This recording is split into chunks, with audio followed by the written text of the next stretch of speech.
अस्सलाम वालेकुम viewers. Doctor Iftikhar Khwaja आज आपके सवालों के जवाब देंगे। डॉक्टर इफ्तिखार ख्वाजा विम्स इस्लामाबाद में न्यूरोलॉजी के डिपार्टमेंट के हेड ऑफ प्रोफेसर रह चुके हैं। आजकल इंग्लैंड में बतौर मेडिकल कंसल्टेंट काम कर रहे हैं। अस्सलाम वालेकुम डॉक्टर साहब। वालेकुम।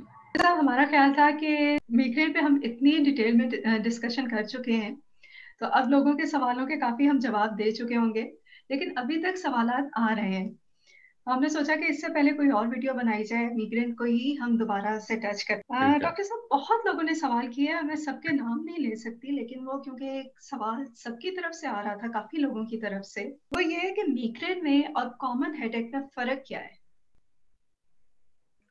हाँ, ये बहुत कॉमन सवाल है और इसका जवाब भी बड़ा मुश्किल है, क्योंकि जब माइग्रेन हो रहा होता है तो दूसरा हेडेक भी, टेंशन हेडेक भी साथ अक्सर होता है। मसलन आपको फ़र्ज़ करें कि माइग्रेन का अटैक होता है हफ्ते में एक दफ़ा, तो जी। बाकी हफ्ते में 4-5 दिन टेंशन हेडेक हो रहा होगा।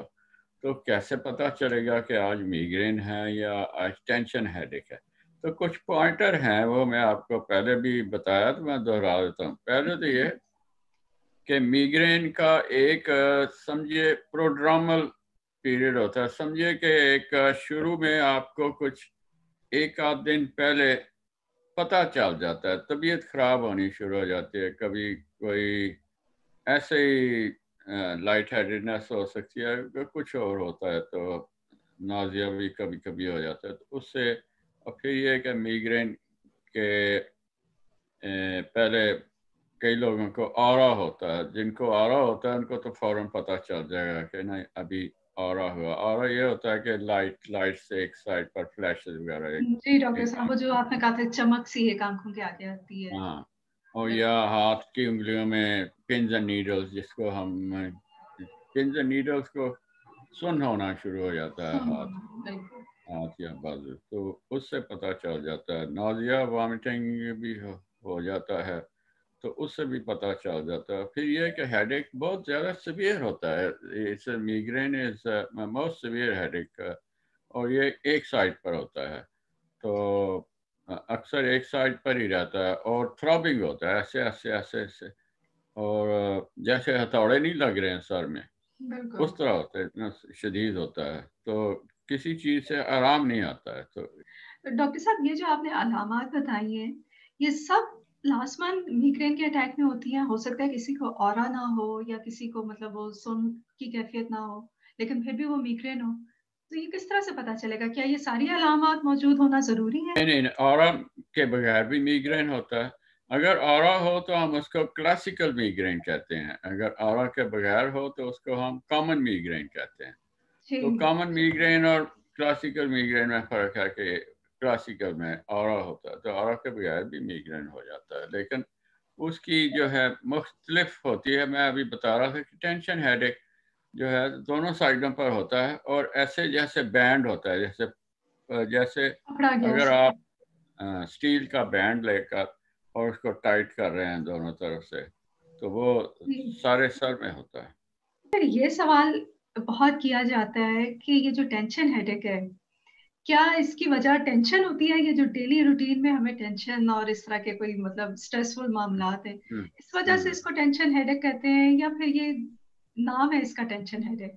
टेंशन हेडेक ये है कि आप एक सिचुएशन में पकड़े जाते हैं, मसलन कि आप एक रूटीन है, आप ऑफिस रोजाना जाते हैं, उससे बाहर you can't get out of it, you are in a situation and you can't get out of it, और जी। वो है दैट इज हार्बिंजर, वो that brings on the necessary ingredient जो टेंशन हेडेक का ये है। और उसकी सिचुएशन की वजह से आपको किसी रोज टेंशन होगी, किसी रोज टेंशन नहीं भी होगी। और टेंशन हेडेक ज़रूरी नहीं कि उस दिन आपको टेंशन हो रही हो उससे हो। टेंशन हेडेक, इसकी डेफिनेशन ये है कि वो मसल टेंशन को हम जी। कहते हैं। मसल टेंशन जो होता है उसे, उसकी वजह से हम उसको टेंशन हेडेक कहते हैं। और टेंशन हेडेक इसमें पीछे से, गर्दन के पीछे से शुरू होता है, सर के पीछे से, और आगे दोनों साइडों पर आ जाता है। और यहाँ भी स्कैल्प के भी मसल होते हैं, आप हाथ लगाएं तो आपको पता चलेगा कि बिल्कुल। छोटी सी तय है मसल्स की, बहुत वो बारीक मतलब तय वो है। बारीक, वो भी मसल हैं और वो पकड़े जाते हैं, इस तरह सख्त हो जाते हैं। तो वो उस मसल टेंशन की वजह से टेंशन हेडेक हम कहते हैं। डॉक्टर साहब, मिसेस मुश्ताक ओकाड़ा से पूछ रही हैं कि क्या माइग्रेन की जो इंटेंसिटी है, शिद्दत है, वो एज के साथ क्या कम होनी शुरू हो जाती है? क्योंकि उनका कहना है कि उनके केस में इस तरह हुआ है कि पहले उनको ज्यादा फ्रीक्वेंटली माइग्रेन के अटैक्स हुआ करते थे, और अब वो कह रही हैं कि एज के साथ मुझे ये कम होना शुरू हो गया है। तो ये क्या वाकई इस तरह होता है? इस तरह होता है, और माइग्रेन जो है ये फीमेल हार्मोन्स की वजह से होता है, और फीमेल हार्मोन्स जो ईस्ट्रोजन कभी कम ज़्यादा होने की वजह से ना है माइग्रेन होता है। तो इसलिए पीरियड्स में बड़ा कॉमन है। तो बाद ख्वातीन को तो पता चल जाता है कि पीरियड्स आने वाले हैं, क्योंकि माइग्रेन का अटैक हो जाता है। जी। और दूसरा, प्रेगनेंसी में भी माइग्रेन के अटैक इसी वास्ते होते हैं कि hormones up hormone. And down होते हैं। और बिल्कुल। उसी वजह से उसको जब हार्मोन्स की शिद्दत में कमी होती जाती है, उनकी कॉन्सेंट्रेट ब्लड में कॉन्सेंट्रेशन कम होती जाती है हार्मोन्स की, तो मेनोपॉज आ जाता है। तो मेनोपॉज आता है तो आपको माइग्रेन भी ठीक हो जाता है। तो इससे साबित हो जाता है कि ये हार्मोन्स की वजह से है।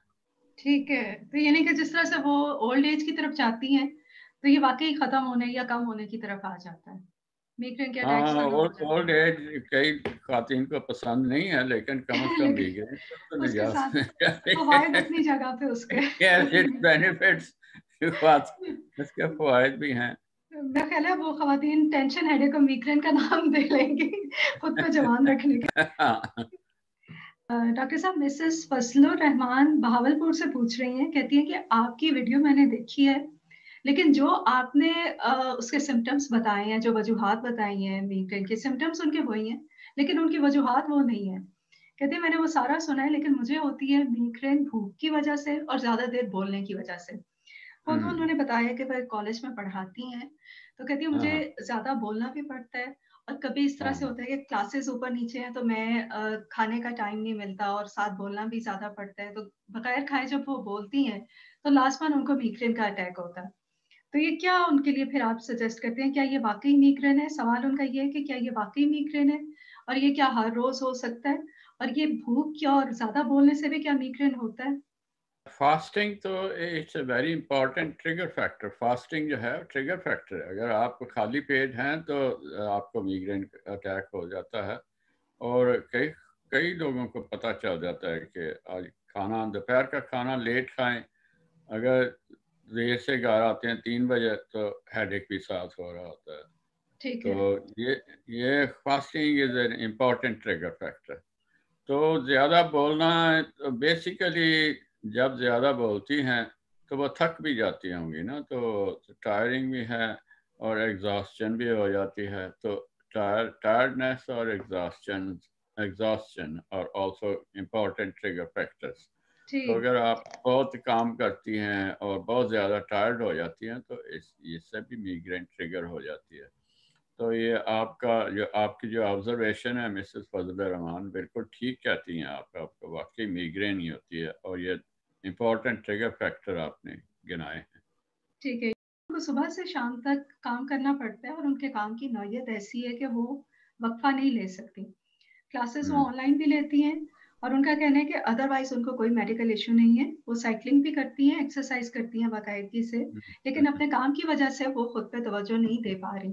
तो क्या करना चाहिए? हम्म। आप क्या सजेस्ट करते हैं उनको? एक तो मैं ये सजेस्ट करूंगा कि मैं आपको कभी नई गाड़ी नहीं लेकर दूंगा, क्योंकि आपको अगर मैं नई टोयोटा भी लेकर दूंगा तो आप तो उसका 2 महीने में सत्यानाश कर देंगे चला चला कर। उसको रेस्ट ही नहीं देंगे। अपनी बॉडी को, अपने जिस्म का भी ख्याल करें, उसको भी बिल्कुल। रेस्ट की ज़रूरत है। तो अगर आप हर वक्त अपने आप को चलाती रहेंगी और घिसाती रहेंगी, तो इससे माइग्रेन तो मामूली चीज़ है, आपकी लाइफ शॉर्टन हो जाएगी। तो इसका ख्याल करें। बिल्कुल। यानी सबसे पहले अपनी सेहत पे ध्यान दें, उसके बाद अपना बिल्कुल, करियर या कोई और काम करें। अपने लिए भी टाइम रखें ना, लोगों के लिए नहीं टाइम निकालती रहें। बिल्कुल ठीक। तो अच्छा डॉक्टर साहब, ये 2 मेडिसिन्स इन्होंने बताई हैं, कहती हैं कि ये मैं लेती हूँ, लेकिन सिर्फ दर्द की सूरत में खाती हूँ। कौन सी मेडिसिन है, मुझे प्लीज नाम बता दें। CALAN। जी हाँ, जी, जी। और दूसरी कौन सी है। अ, दूसरी है डॉक्टर साहब, TOPAGEN। टोपाइरामेट है वो। ये दोनों जो हैं इनको हम प्रोफिलैक्सिस के लिए यूज़ करते हैं, यानी माइग्रेन के अटैक्स को रोकने के लिए। ठीक है। तो कई और भी दवाइयां हैं जिनको हम इसीलिए रोज़ाना इस्तेमाल करने की चीज़ें हैं। ये अटैक के लिए नहीं, अटैक की सूरत में तो आपने पेन किलर्स ही खाने हैं ना।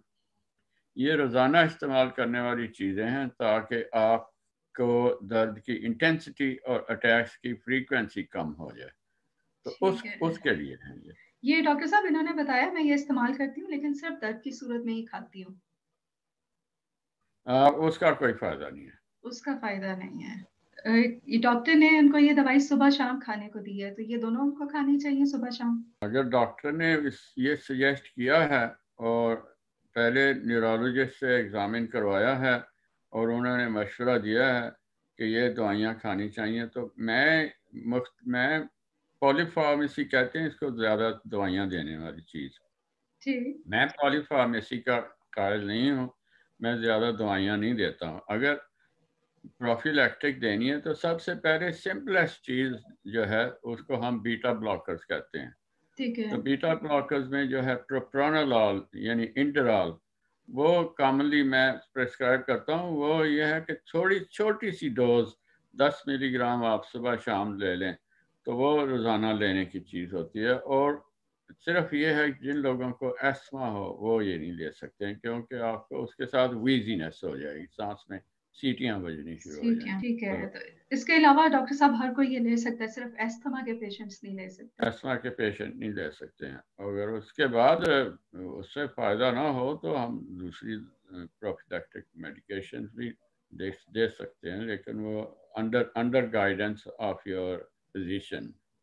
मैं आपको दवाई नहीं दूंगा।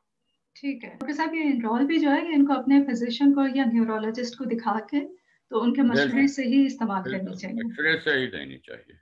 बिल्कुल। बहुत शुक्रिया डॉक्टर साहब। मीग्रेन के बारे में सवालात अभी तक जारी हैं। मेरा ख्याल है ये आधे से ज्यादा हमारी कौम को मीग्रेन का मसला जरूर मौजूद है। हमारा ख्याल था पिछली वीडियोस में उसको काफी हमने सवालों के जवाब दे दिए, लेकिन अभी भी अगर कोई सवाल आए तो हम उनको जरूर आपसे पूछेंगे। लेकिन मेरा ख्याल है अगली वीडियो हम अर्थराइटिस या ब्लड प्रेशर इन पे कर लें, क्योंकि इनके भी बहुत सवाल अभी पेंडिंग है। तो फिर इन पे करेंगे और उसके बाद फिर अगर कोई मीग्रेन के क्वेश्चंस आए तो वो आपसे डिस्कस किए जाएंगे। ठीक है, अगली वीडियो फिर हम आर्थराइटिस पर कर लेते हैं। बिल्कुल ठीक। बहुत शुक्रिया व्यूअर्स। आपको अगर डॉक्टर साहब से कोई सवाल करना हो तो हमें कमेंट सेक्शन में लिख दीजिए, आपका सवाल भी डॉक्टर साहब से जल्दी डिस्कस किया जाएगा। बहुत शुक्रिया डॉक्टर साहब। शुक्रिया, अस्सलाम वालेकुम।